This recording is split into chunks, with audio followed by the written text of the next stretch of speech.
রোসেলসা থেকে এই $50 হেডসেটটা পাঠানো হয়েছে এবং এটা বাংলাদেশি টাকায় মোটামুটি 6,000 টাকায় পাওয়া যায় এবং 6,000 টাকায় এটা আসলে কেমন সেটা আপনাদেরকে একটু দেখাই। বাই দ্য ওয়ে এটার বক্সটা একটু মানে প্রিমিয়াম লাগতেছে আমার কাছে প্রাইস অনুযায়ী, কারণ 6,000 টাকার হেডফোন এত প্রিমিয়াম হয় না নর্মালি।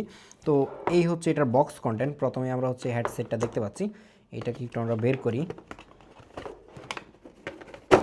এই হচ্ছে হেডসেটটা, এটাকে আমরা একটু সাইডে রাখি। এই জায়গায় একটা অ্যাক্সেসরিজের জন্য আলাদা বক্স দেওয়া হয়েছে এবং এটার মধ্যে কী কী অ্যাক্সেসরিজ আছে সেটা দেখবো। তার আগে একটা ইউজার ম্যানুয়াল, যেটা আমাদের কখনোই দরকার হয় না।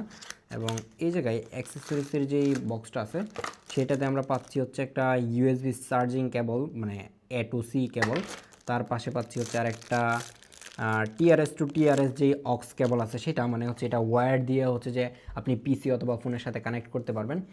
আর এইটার কোয়ালিটির কথা যদি বলি, হাতে নিতে খুবই প্রিমিয়াম লাগতেছে এবং এই জায়গায় এটাকে মানে সাইজ অ্যাডজাস্ট করা যায়। আর এই জায়গার মধ্যে হচ্ছে স্টিল রয়েছে, ভেঙে যাওয়ার চান্স একদমই নাই। কানে একটু পরে দেখি যে কী অবস্থা। হ্যাঁ, কানে খুবই কমফোর্টেবল লাগতেছে। আর দেখতে কেমন লাগতেছে একটু আপনারা চাইলে কমেন্ট করতে পারেন। কালারটা কেমন জানি একটু মানে ফিমেল ফিমেল লাগতেছে। এটা যদি ব্ল্যাক অথবা হোয়াইট হতো তাহলে ভালো হতো, যদিও কিনা আমি রোসেলসাকে বলছিলাম যে একটা হোয়াইট কালার পাঠানোর জন্য, বাট তারা আমাকে একটা মানে এটা কি স্কাই ব্লু টাইপের কালার পাঠিয়ে দিছে। এটা আমি হচ্ছে যে এর আগেও একবার ইউজ করেছি, আপনাদের সামনে একটা ফেক আনবক্সিং করলাম। এটা সাউন্ড কোয়ালিটি আমার কাছে বাজেট অনুযায়ী মানে অস্থির লাগছে। তার পাশাপাশি এটার এএনসিটাও পারফেক্টলি কাজ করে। এটার একটা ফুল রিভিউ হয়তো আমাদের চ্যানেলে খুব শীঘ্রই চলে আসতে পারে, যার কারণে আমাদেরকে সাবস্ক্রাইব করে রাখতে পারেন।